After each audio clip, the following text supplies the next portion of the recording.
Hello everybody, welcome back to another video. I am trying something a little bit new today and doing this as a voiceover. I found that this is the content that I am personally enjoying the most.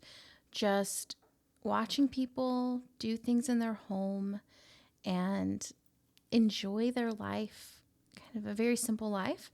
And I particularly really enjoy voiceovers. I think it's partially because I can put it on in the background almost like a podcast and kind of catch the video here and there, but not have a ton of pressure to pay really, really close attention. So that is what we're trying out today. I find that the favorite content that I make is often the content I wish I could consume. And right now I'm looking heartily for someone to follow who does these kind of videos, kind of things around the house sort of videos, but without the kind of often religious lens, because a lot of times these are really steeped in gender roles and religion. And I'm not religious. I'm pretty not a traditional gender norm kind of person. And so I find that it a little bit unsettling, honestly. So I'm trying to find that. And I thought in the meantime, maybe I'll just make what I'm looking for. And so here we are. We're spending a couple of days in my kitchen doing things that I've been wanting to get done for a while now, and some things that maybe just feel fun. So that's the focus. I am cleaning out our kitchen. I've been really looking for a bread maker for a while. I want to get into sourdough, but I don't want to always make artisanal loaves. You know, sometimes I just want to be able to put the dough in the night before I go to sleep, wake up in the morning, have some dough that I can work with. Maybe I want to make bagels, maybe I want to make hoagies, something like that, without all of the folds that you have to do and having to set timers every 30 minutes. So that seems like might be a nice compromise, like a little middle ground for me. So we're getting a bread maker, but I want to really declutter the kitchen, get rid of some things, reorganize some things before I bring anything new into the house, because it feels a little cluttered. I mean, we live in a pretty small apartment, so we're making do with what we have, but it's not always, the most spacious place. And yeah, so I'm just doing a little declutter. I also really wanted to deep clean this coffee cart. We use this, multiple times a day, every day. It's got a lot of coffee coming in and out of it, a lot of coffee grounds. And I just want to make it, give it a good vacuum clean, deep clean everything before we bring other elements in. I kind of figured out that I could use that first shelf there to use as a storage place for some appliances, and I want to be able to reach for often. Things like the rice maker. I was hoping the Instant Pot, but it doesn't fit. But right now we're going to put the bread maker there, the rice maker, and the waffle maker. Just things that maybe I want to be able to quickly grab for. And so I just want to find a home for the other elements and then do a nice deep clean. And this was the moment that I realized I was really lightheaded and I hadn't had anything to eat. I mean, I had breakfast, but I needed to eat lunch. So I quickly grabbed some stuff to make some lunch, which worked out because I had some things I wanted to use up in the fridge. So I've been making my own granola and I had just a little bit left. So I was like, let's just do a little granola bowl with a banana. I love banana and cereal. I guess I did this as a kid and it's just such a nostalgic taste to me. But I made a little granola bowl and then got back to it a little bit later and started out with some veggie broth. I knew I was going to make dinner that night and would need some broth, and we had maybe like a cup and a half left, but I knew I needed more. So I started a new batch. It's really easy to make veggie broth. Actually, you just use some, scraps from when you cook throughout the week, you just kind of save those scraps, freeze them like veggie scraps, and then add anything else you might want to add, you know, if you have carrots that are about to go bad or celery, you could add in there, potatoes, things like that. I have this one's full of like onion and leeks and garlic. I add, you know, some thyme from my little bundle that I'm drying out. I add some garlic that I have in the freezer. That's pretty much all I use it for. And I add a bay leaf, and that's about it, really. And you basically let it simmer on the stove for about an hour. I typically bring it to a boil and then, yeah, let it simmer for about 45 minutes to an hour. And then I have this awesome colander that is kind of a double bowl. So there's the bottom bowl and then there's a colander in it. I got it off of Amazon. And it's so good for things like this because you can just easily strain it without having to like put it in the sink. And then you just kind of lift the colander. You don't have, and then all the broth is in that bowl. I'm just kind of letting that cool over to the side while I start dinner. Tonight, I'm making one of my absolute favorite meals. It's so easy, so yummy, and it's just probably one of my comfort meals. And I do it all the time, especially if I've had a day like I had today where I'm like deep cleaning and organizing, doing it for like hours on end. I really just want something I can put like in the Instant Pot and have it done in no time. Like if I can just prep the stuff and then have this, you know, thing do the rest, that's amazing for me. So that's kind of the plan here. I'm just preparing the spices so that I can easily pull them in. This recipe, I usually double the spices they call for just because I want more flavor. And I also add more broth than it calls for. It's kind of made as like this potato, onion, sausage soup, but it's like pretty thick and not super brothy. And so we want it a little more soupy and a little more brothy. So I add more broth, which means I add more seasoning so that it doesn't get kind of watered down. And so I'm just prepping that seasoning, mixing it all together so it's really easy to put in the dish. So I'm picking this voice over back up, and I have contracted a cold since the first time that I started this voiceover to now. And so I just want to apologize in advance if I sound different and difficult to listen to because it's difficult to talk. But I want to tell you about my favorite soup. This is my favorite meal to make. It is so easy. It's the perfect thing to make after a day of doing a bunch of cleaning and organizing. And it's really hearty and nourishing and lasts really well in the fridge. Like the flavors, I think the next day are even better than the first day. Most of the work is just in the chopping, which is my personal favorite part. And so you're just chopping up a small head of cabbage. I just kind of give it a nice slice and then cut those slices in half, and that's about it.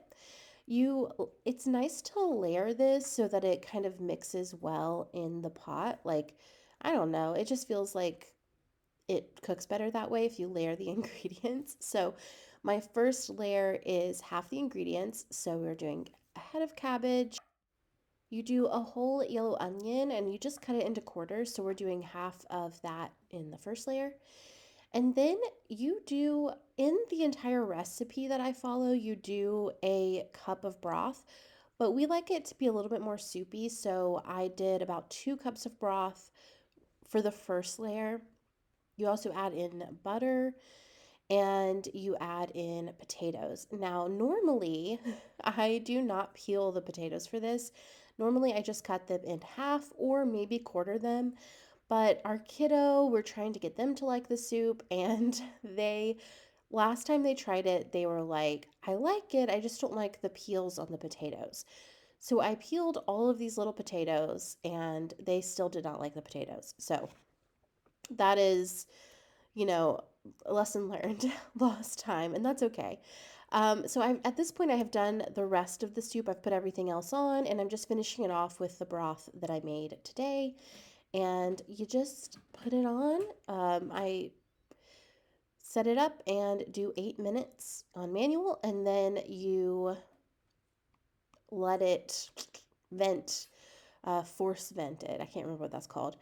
And then now I'm just straining the rest of my broth. This little funnel is great because it has a strainer in the funnel. So all of those little bits of herbs and thyme and stuff can get kind of like caught up there without having to make the broth kind of gritty at the bottom. And I just store it in my fridge for about a week. You can probably do 2 weeks.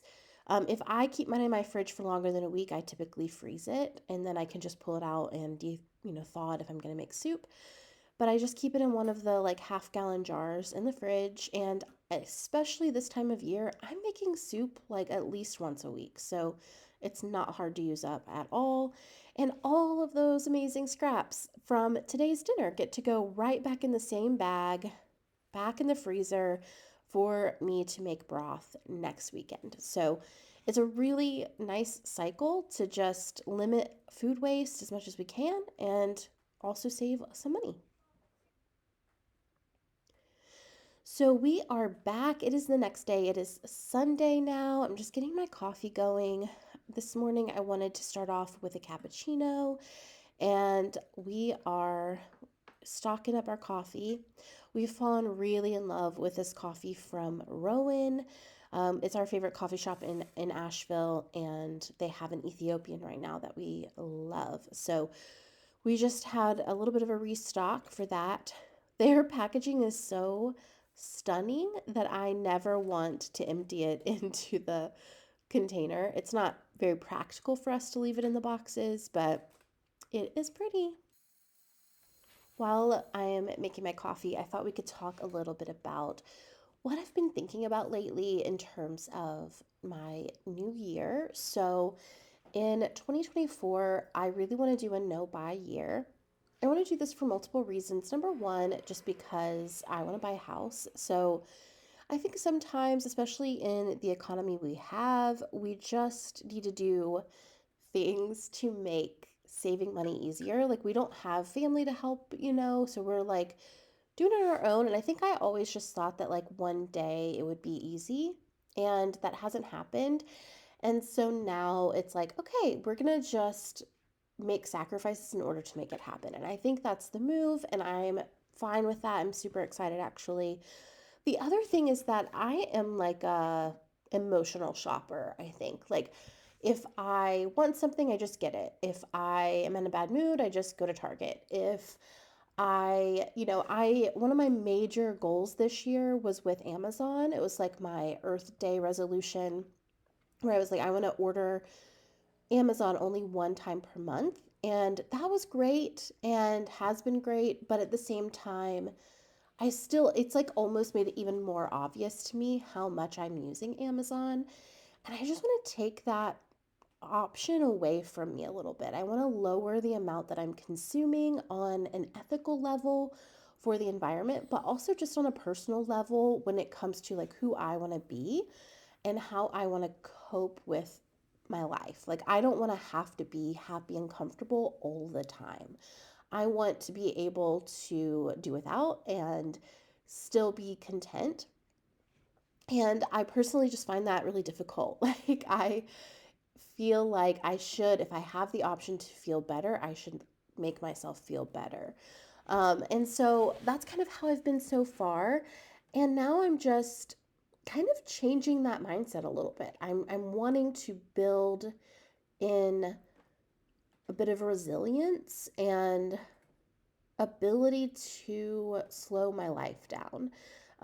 Also, right now I'm cleaning the machine. That's what you're seeing me do. Yeah, so the goal right now is just to slow my life down a lot. I I want to make more things from scratch. When I thought about how to save money for groceries is like our number one variable expense, and I really want to think about making things more from scratch, kind of like becoming more of an ingredient household. And you'll kind of see in this vlog, like I'm already kind of moving in that direction. I've been pretty much brainwashing myself through the kind of content I consume to be more drawn to this kind of thing. And so I'm already kind of thinking in this direction. You'll see right now I'm about to make some granola. And this is something we used to buy all the time. But I also always have oats in the cabinet. I always have all of the ingredients to make granola on hand, like all the time. And so it makes sense for me to just go ahead and make it. So yeah, that's what I've been thinking about. That's probably going to shift the way that I think about content. My lovely therapist is encouraging me to think of my no spend year not only as like a financial no spend, but an energetic no spend, like not giving my energy to things that are not giving back to me as well, because I tend to think of myself as limitless. Like I can just do anything and it's not going to make me tired. And I'm working on that, you know. But I do really love this granola recipe, getting back to kind of what we're doing in the video. So I went to California, Obi and I did a few weeks ago, or I guess, gosh, a month ago now. A month, 2 months ago now. We went to California a little while ago, and while we were there at camp, we had some granola. It was like maple sea salt granola. It was so good. I wish that I had purchased a bag of it, and I didn't. But I was like, yeah, I could probably make this. So that is what we're doing here. I'm just kind of mixing the ingredients together. It's literally just oats, maple syrup, and sea salt. And I'm just, the way that I like my granola is not in the clumps. I'm personally a fan of granola that is not clumped together. I want it to be individual little oats, more flaky style than clumpy. So that's what we're doing. I'm just kind of spreading it out as much as I can and preventing them from touching as much as I can. I will also say the first time that I did this, I did it, or gosh, the second time. This is my third. The second time I did this, I did it on parchment paper and they crisped up more than I wanted. It made it easier to clean the pan, obviously, and it made it easier to get the contents into my container, but it definitely crisped up in a way that I didn't really like. So for this one, I did 15 minutes and then I took it out. I flipped it around, you know, did a big toss around, and then we put it back in. I think I did 10 minutes the second round, and it was perfect for me and my taste. So if you're interested in trying, it's very, very easy. Um, I can't remember the exact, I don't even measure it anymore, the syrup and the olive oil, but I would say it's probably like an eighth a cup of olive oil and like a quarter cup of syrup. I just taste it to make sure I'm tasting more syrup than olive oil because I don't want it to taste like olive oil granola. I want it to taste like maple granola. And then I also like it to be a little bit salty, so I add the salt. And then you just let it cool for, I mean, it took me, just left it on the counter for a couple of hours and it's completely cold to touch, the pan and everything, and you're good to go. It's like surprising how much more it crisps up and starts to feel like granola as it cools. So you don't have to get the perfect texture from baking it. I think that was the mistake I made the second time, is that I tried to get it the texture I wanted while baking and I didn't think about how much more it would crisp up. So it became a little too crispy for my taste the second round. But I just stored this in an airtight container for about 2 weeks in the cabinet, and we go through it pretty fast, so we don't really need a full 2 weeks to get through it, and it's just so good. And I feel like it's a good base recipe. Like you could always add things to it, like peanut butter or pumpkin seeds or nuts, anything like that. We just kind of keep it pretty simple, but we've talked before of like, oh, we could do seasonal granola, like add coconut in the summer and things like that. So there's a lot you can do with it in terms of playing, but I feel like it's nice to just have like a solid base recipe for things like this.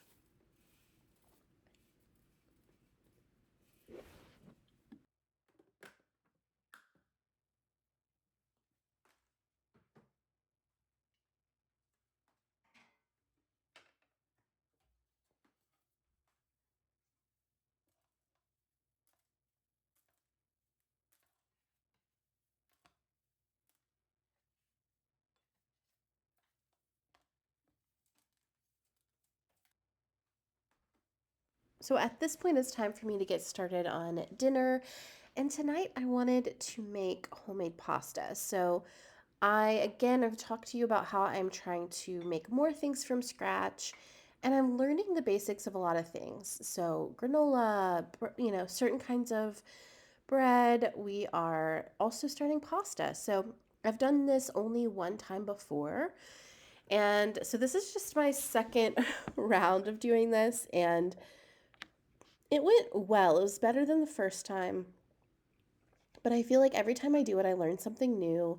And I'm just kind of learning not to take it so seriously, to trust my instincts and to see where I can improve each time I do it and not worry so much about if I've done a good enough job, right? Like it's just kind of one meal and you learn every time, and that's okay.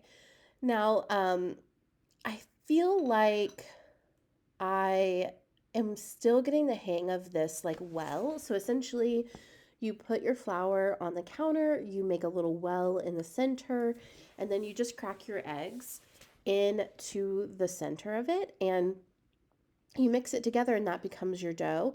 The first time I added a little bit of olive oil and I always add a little bit of sea salt, but I think I would add olive oil again if I were to, next time I do this, but I did 3 eggs the first time, 4 eggs the second time without olive oil. So I feel like we're still working it out. Um, all of that being said, you're supposed to take your fork and whisk the egg and the flour together slowly so it incorporates and kind of starts to slowly form a dough. This is what I have done every single time, and that is create, like, watch, you see the flour start to part ways, and all of the egg just kind of, you'll see it kind of gushes over the side and flows over your entire counter. Like it moves so fast. And it feels like, oh my gosh, this is raw egg. And it is all over my counter. Like I am like having a moment with this. The first time this happened, I was in a complete panic. Like I survived. We did it. We made pasta. It was fine. But I was like, oh no, no, no, no. The second time it happened, I was like, oh no, okay, you know, we need to figure this out. I think I have figured it out at this point. A lot of people say if you're new to this to just do it in a bowl, but I don't know. I really want to figure it out. So I think what I need to do is integrate it more from the bottom of the well instead of like from the sides of the well. So if you have ever made pasta, if you are a pro at this and you have figured this out, please let me know. I would love to hear it.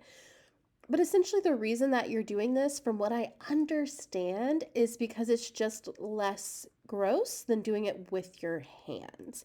And it's kind of like the traditional way to do it. I feel like there's another reason I just don't know about, but for me, that's what I know. Then you knead the dough for about 9 minutes, and I actually needed this for like 6. So next time I'll knead it more. But I did the little test where you put your finger on it and it kind of bounces right back. So I felt like it's something I could work with. But it kind of looks like that. It looks doughy and you wrap it up. And I probably should have wrapped it in plastic wrap, but I didn't, for about half an hour. And so while that happened, I just kind of got everything else set up and the counter cleaned up and put my granola away in its little jar. And when I rearranged the kitchen yesterday, I put all of my bread making things and pasta making things in this one basket. So I'm just pulling out the pasta maker. It's like one of those manual ones that you hook on to the counter. Like I said, I've only done this once. We have a pasta maker because my husband got really into making pasta like when we first got married and like a completely different house even.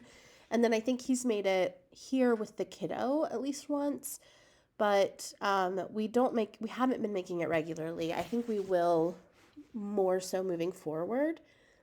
So I'm just getting it set up on the counter, kind of still figuring out how everything goes together, honestly.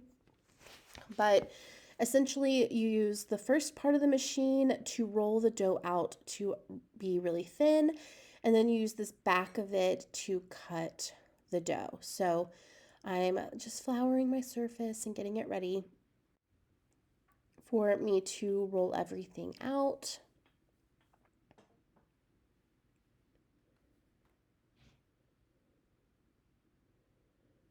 And you work in batches, so I just use my bench scraper to cut it into, I think I did fourths for this one.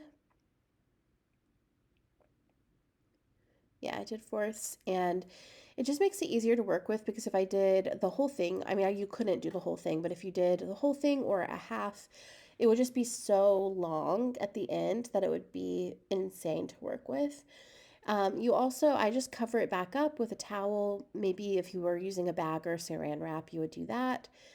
And then you just roll it out with a rolling pin to get it thin enough to go through the machine, which isn't, you don't have to go too thin. It's not that crazy. And then you just run it through and you go, every time you do it, you go up or down a number and then it gets thinner and thinner. The first one, you start to fold the dough back on itself like that and then run it back through. So I do that a few times and then eventually we're getting really, really thin dough.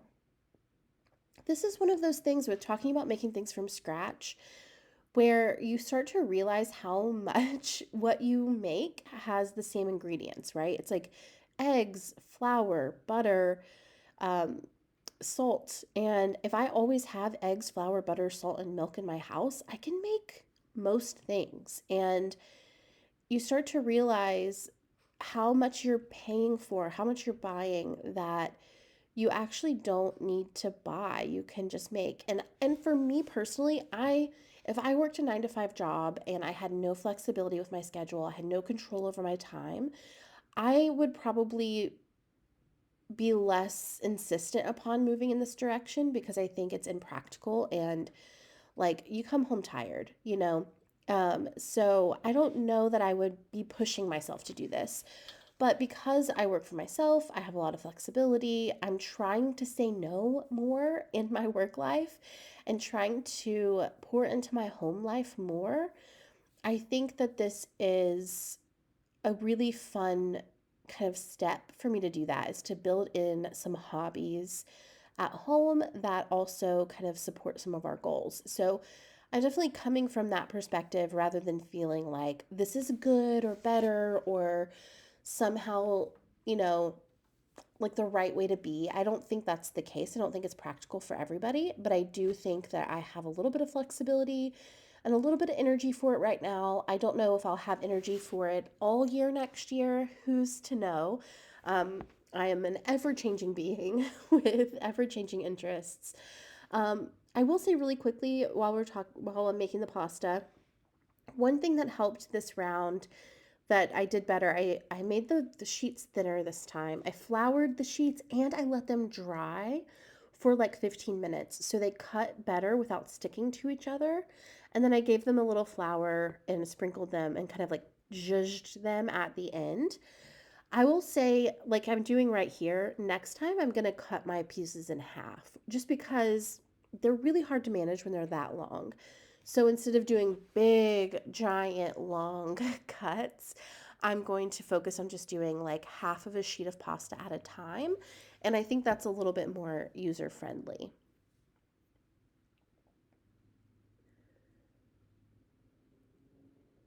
I also feel like our machine's not cutting it like fully. So at the end, I'm having to like tear them to finish the cut.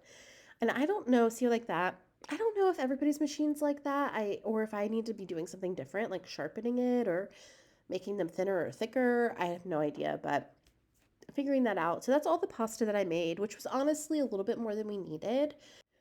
But now it is time for me to just get started on the pasta sauce. I was going to try Bella, or is it Gigi Hadid's sauce, like her vodka sauce.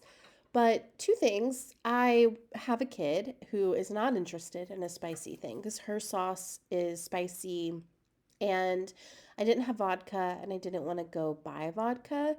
And so what I did is just kind of like took it also called for shallots. It called for a lot of things I didn't have. So I just kind of took the concept and made it my own and it was great, honestly. Like Loved it. I did like half of an onion, diced really small, and I did garlic and green onion, all diced pretty small, and just sauteed those in some olive oil. And once the water started boiling, I also just quickly added in my noodles, just a little bunch at a time. These noodles only have to cook for like 2 to 3 minutes since they're not dried. And so it's very easy. I love this colander. Again, I'm just using it to drain my pasta. And then all of the water stays at the bottom of the bowl, which is amazing if you're making homemade soup because it means you never forget to reserve pasta water.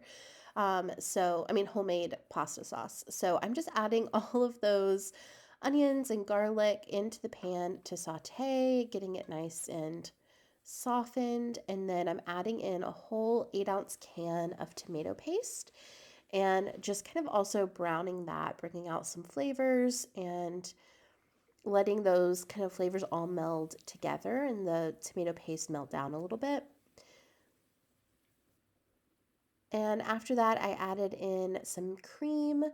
We had this cream left over from like a soup we made earlier in the week, so I just wanted to have a reason to use that up as well. So it just kind of turns into this lovely sauce. I added lots of salt and pepper and then just mixed the pasta right in with it, and it was lovely. If I were to do it different, I would add less pasta to sauce, and maybe I wouldn't even mix them together like that. Like normally I prefer that with a pasta, the sauce and the pasta just mixed together. Also, more veggie scraps going in the bag. I love that for us. So normally I would do that, but I think this sauce would have been better just to like put over the top. But I added the tops of those green onions to mine and my husband's. My kiddo, I didn't. And then I added these breadsticks that I got from Trader Joe's that were not good on top. And y'all, that is the weekend. Thank you guys so much for joining me. I'll see you next time.